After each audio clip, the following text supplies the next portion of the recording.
বিষয়টা নিয়ে বলবেন 21শে ফেব্রুয়ারি সম্পর্কে একটু আমরা জানতে চাচ্ছি আপনার কাছ থেকে। 21শে ফেব্রুয়ারির বিষয় হলো, আমি পুরো মনোভাবে আমি সব কিছু বলবো না এই মুহূর্তে।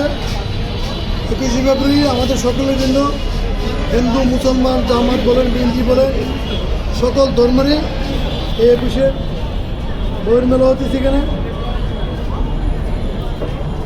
21শে ফেব্রুয়ারি রাষ্ট্রপতি আসবে,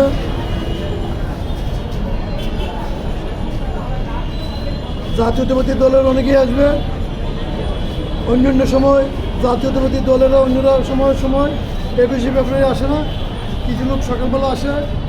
52 মিনিটের সময় মানে রাষ্ট্রপতি আসবে, তারপরে বর্তমান ডাক্তার নিউজ উনিও আসবেন। এখানে আমার কথা হলো, আমি ইসলামী মার্কেটের একজন সাবেক কর্মকর্তা, বইয়ের ব্যবসা করি। সরকারের সম্পূর্ণরূপে ব্যর্থতা, আমি একটাই কথা বলবো, এখন পর্যন্ত আমাদেরকে বই দিতে পারতেছে না। আমি অবিলম্বে দাবি করব, স্কুল কলেজের বইগুলো, যে গাইডগুলো কমিশন বাড়ায়, আমাদের কাছে কমিশন চায়, আমরা কমিশন দিতে পারি না। অবিলম্বে বইগুলো স্কুলের ছাত্রদের কাছে বইগুলো পৌঁছাবার জন্য দূরত্বভাবে চেষ্টা করবেন, আর না হতো আপনারা পদত্যাগ করে আরেকটাকে ব্যবস্থা কমিটি একটা করে দিয়ে আপনারা বিদায় নেবেন। অবিলম্বে রোজার মাসও স্কুল কলেজ খোলা রাখতে হবে। আমাদের এই জন্যই, আমাদের করোনা বলে, বৈষম্য ছাত্রবিরোধী আন্দোলন বলে আমাদের বই ব্যবসা একদম সিন্ডিকেটের হাতে চলে গেছে। কোনো সিন্ডিকেটই আপনারা ভাঙতে পারতেছেন না।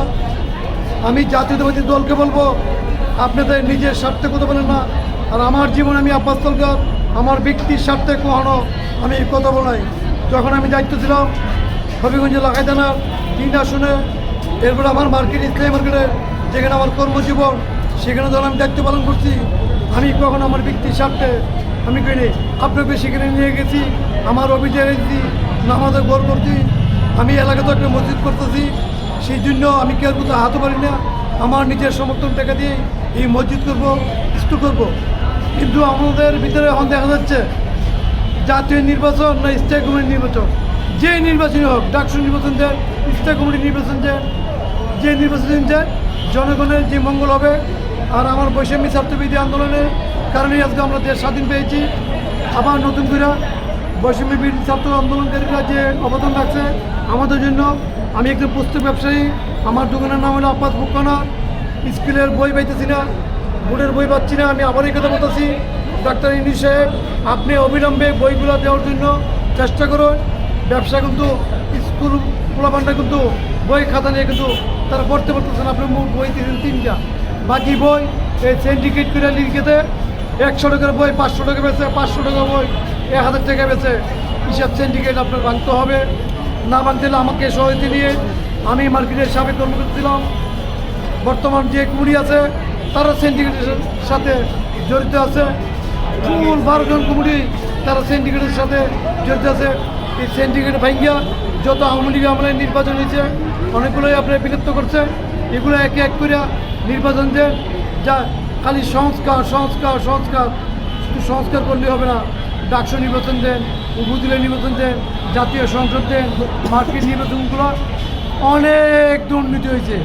যাদের প্রভাব আছে, যাদের কালো টাকা আছে, তারাই নির্বাচিত হয়েছে। আমার ঢাকা শহরের কালো টাকার পাহাড় নাই, গাড়িও নাই, বাড়িও নাই। হ্যাঁ, আমার দেশের বাড়িতে আমার একটা ঘর আছে।